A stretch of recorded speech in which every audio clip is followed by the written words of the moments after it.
gerbang kesuksesan.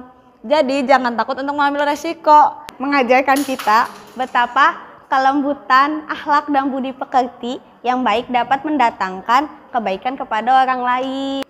Siapa dia, latar belakangnya dia siapa, jangan cuma mandang sebelah mata ataupun dari depannya aja. Bekerja itu tidak hanya bekerja keras, tapi juga bekerja cerdas. Like, comment, subscribe akun Toleransi dan Perdamaian. Dan kelinci pun kalah.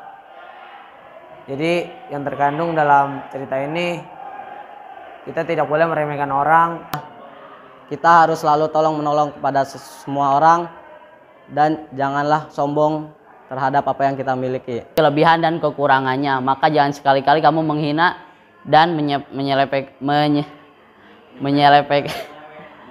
menyepelekan orang lain. Jika memang ketua kita ada yang salah atau mengambil sebuah keputusan yang tidak bijak, kita harus mengingatnya. Kita harus tetap berjuang dan jangan pernah hilang putus harapan. Terus berlari sampai ke hutan dan akhirnya pun si kancil itu lolos dari serigala. Kesimpulan yang bisa kita ambil dari cerita ini yaitu janganlah berbohong demi sebuah hiburan. Karena orang lain itu juga bisa berubah-ubah sifatnya. Kita tidak tahu apa yang dia rencanakan untuk kita. Siapa yang menemukan orang, memudahkan orang lain, Allah juga akan memudahkan urusan di dunia dan di akhirat. Jadi kita sebagai anak harus menyayangi dan menghormati orang tua. Kesulitan akan memberikan kekuatan dan hal-hal yang berharga lainnya. Apabila masalah adalah keburukan dan solusi adalah kebaikan, maka kita membutuhkan keduanya agar berkembang. Bismillahirrahmanirrahim. Assalamualaikum Merdeka. Perkenalkan, nama saya Asni Muhammad Nur Samsina dari kelas 11 MIPA E. Partner saya Uria Arya Usna. Storytelling berjudul dengan seperti kupu-kupu. Di sebuah desa yang asri terdapat sebuah rumah yang mungil yang memiliki pelataran rumah yang sangat hijau. Terdapat ada sebuah pohon apel, mangga dan alpukat.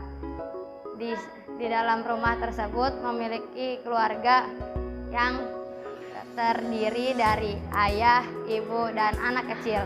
Anak kecil ini selalu bermain di pelataran rumah yang hijau.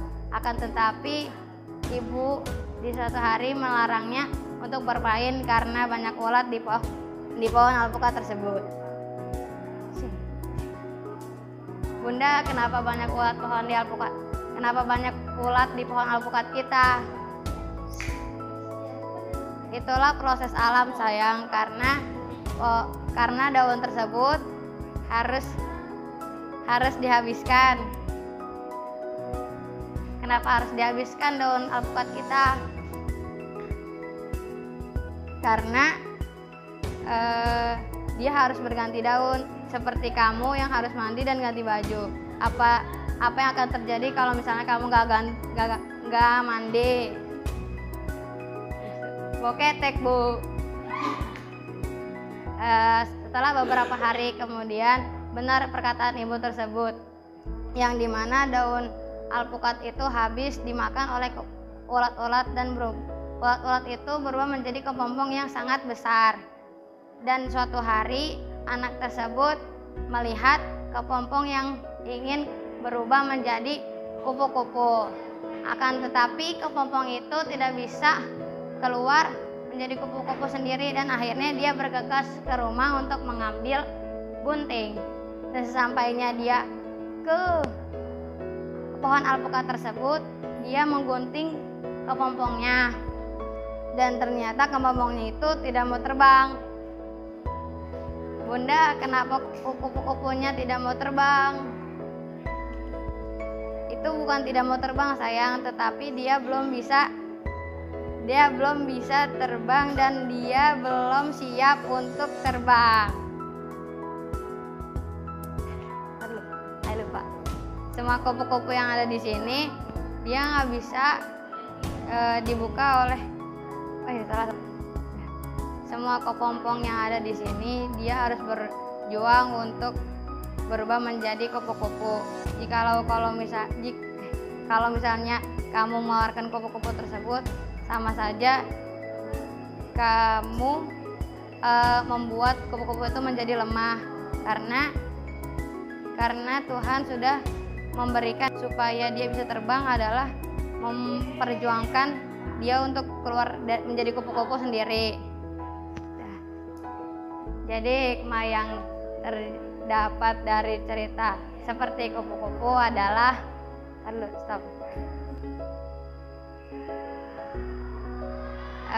jadi hikmah yang terdapat dari cerita seperti kupu-kupu adalah jika kita mengalami kesulitan dalam hidup kita mungkin merasa bimbang dan putus asa, tetapi